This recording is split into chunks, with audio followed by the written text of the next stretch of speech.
ప్రభునందు ప్రియమైన శ్రోతలకు వందనములు. ఈ పోడ్కాస్ట్ కార్యక్రమం నాకు స్వాగతం. మీ అందరి కొరకు ఈ కార్యక్రమమును ప్రసారం చేయుచున్నాం. విని దైవాశీస్సులు పొందుకోగలరు. ప్రియమైన శ్రోతలకు మన ప్రభువైన యేసుక్రీస్తు నామములో శుభోదయం. శ్రోతలారా, బాగున్నారా? మీ కొరకు ప్రతిదినం ఫీబా ఇండియా పక్షముగా ప్రార్థన చేస్తున్నాం. రండి, ఈ ఉదయకాలము దేవుని సన్నిధిలో వాక్యాన్ని ధ్యానం చేద్దాం. ద్రాక్ష తోట యజమాని యొక్క ఉపమానాన్ని ఈ ఉదయకాలం మీ మధ్యన చెప్పడానికి సిద్ధపడుతూ ఉన్నాను. దేవుడు మనకి బోధించడానికి సిద్ధపడుతూ ఉన్నారు. ద్రాక్ష తోట యజమాని ఉపమానం లూకా సువార్త 20వ అధ్యాయము 9 నుంచి 18 వచన భాగాలు మనము చదివితే అద్భుత రీతిగా దేవుడు అక్కడ ఆయన ప్రజలతో ఈ ఉపమానం చెప్పాను. ఒక మనుష్యుడు ద్రాక్ష తోట నాటించి కాపులకు గుత్తకిచ్చి దేశాంతరము పోయి బహుకాలము యుండెను.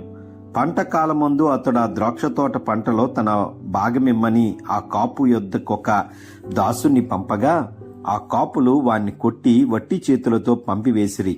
మరలా అతడు మరి ఒక దాసుని పంపగా వారు వాణ్ణి కొట్టి అవమానపరిచి వట్టి చేతులతో పంపివేసిరి. మరలా అతడు మూడో వాణ్ణి పంపగా వారు వానిని గాయపరిచి వెలుపలికి త్రోసివేసిరి. అప్పుడు ఆ ద్రాక్ష తోట యజమానుడు, నేనేమి చేతును? నా ప్రియ కుమారుని పంపుదును. ఒకవేళ వారు అతన్ని సన్మానించెదురు అనుకొనెను. అయినను ఆ కాపులు అతన్ని చూచి, ఇతడు వారసుడు, ఈ స్వాస్థ్యము మనదగునట్లు ఇతన్ని చంపుదము రెండని ఒకరినితో ఒకరు ఆలోచించుకొని అతని ద్రాక్ష తోట వెలుపలికి తీసివేసి చంపిరి. కాబట్టి ఆ ద్రాక్ష తోట యజమానుడు వారికేమి చేయును?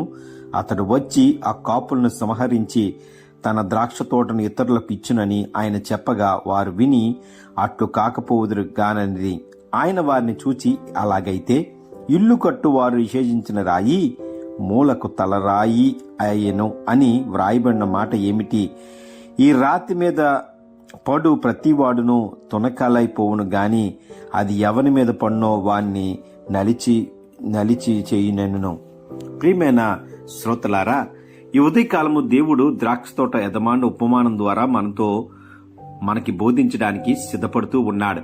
ద్రాక్ష తోట అనేది దేవుడు ఏర్పరిచిన ఇశ్రాయేలు జనజాతిని సూచిస్తుంది. యజమాన్ అంటే దేవుడు.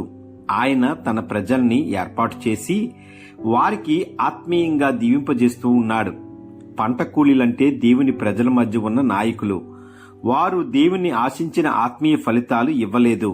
యజమాని తన దాసుని పంపాడు, కానీ వారు వారిని కొట్టి పంపించారు. అది దేవుడు పంపిన ప్రవక్తలు, దేవుని సేవకులు. అయితే వారిని తిరస్కరించి ఇశ్రాయేలు ప్రజలు ఆచరణకు సూచనగా ఇది మనకి కనబడుతూ ఉంది. చివరగా యజమాని తన ప్రియ కుమారుని పంపాడు, అంటే యేసు ప్రభు వారిని సూచిస్తుంది. కానీ వారు కుమారుని చంపారు, శిలువ మీద చంపారు. ఈ ఉపమానం ద్వారా దేవుడు యేసు తండ్రి దేవుని క్షమ ప్రేమను చూపిస్తూ ఉన్నాడు మనకి. తానే తిరస్కరించబడ్డాడని, ముందుగా తన కుమారుని, శిష్యుల్ని, ప్రవక్తల్ని దేవుని యొక్క పరిచారకుడి పంపినప్పుడు వారెవ్వరూ కూడా ఇశ్రాయేలు ప్రజలు తునీకరిస్తూనే వచ్చారు. చివరిగా తన కుమారుని పంపాడు.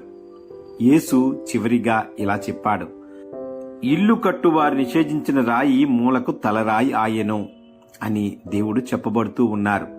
ఇది యేసు తిరస్కరింపబడిన ఆయనే రక్షకునిగా స్థాపింపబడతాడని తెలియజేస్తుంది ఈ వాక్యము ద్వారా. ఈ వాక్యము, ఈ ఉపమానము మన జీవితాలకి ఎలా అన్వయించుకోవచ్చు అంటే, దేవుడు మన జీవితాల్లో అనేక ఆశీర్వాదాలు కలుగజేశాడు. ఆయన మనలో ఆత్మీయ ఫలితాలని ఆశిస్తూ ఉన్నాడు.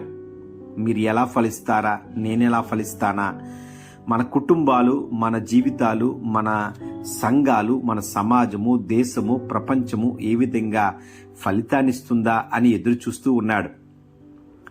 దేవుడు ప్రవక్తల్ని, ఆత్మీయ ఉపదేశకులిచ్చే దేవుని వాక్యాన్ని, దేవుని సేవకుల్ని, మిషనరీస్ని పంపిస్తే వారిని నిర్లక్ష్యం చేయకూడదనే దేవుని వాక్యం మనకి తెలియజేస్తుంది.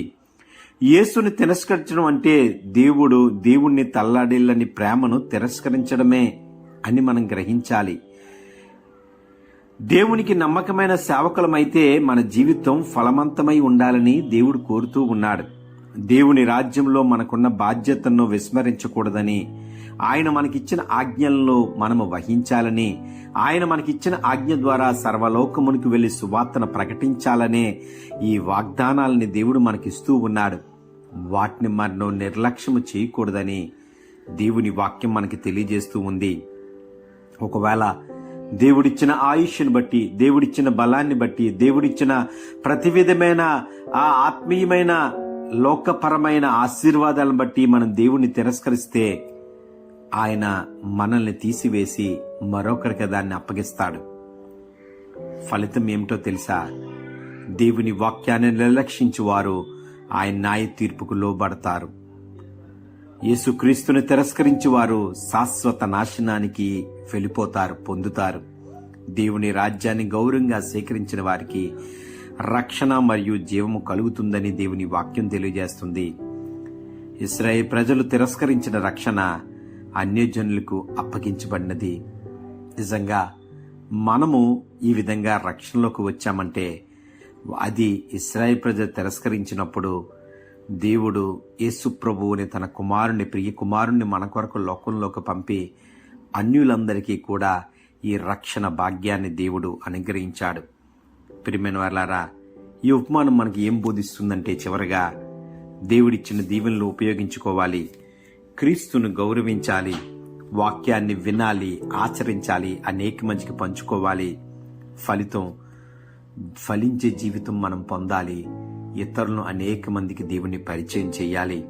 ఉపమానం ద్వారా దేవుడి ఉదయకాలం మనందరితో మాట్లాడేలాగున అనేక మందికి దేవుని సువార్తను మనం అందించబడే వారిలాగా మీరు నేను ఉండాలని, ఈ ఉపమానాలన్నీ మన జీవితానికి మనం ఆపాదించుకొని అట్టి విధంగా మనం జీవించాలని కోరుతూ, ఈ వాక్యం మన జీవితంలో ఫలించాలని, మనము కూడా ఫలించేవారిగా ఉండాలని కోరుకుంటూ ఈ వాక్య భాగాన్ని దేవుని వినికిడిలో ముగిస్తూ ఉన్నాను. ఆమేన్, ఆమేన్.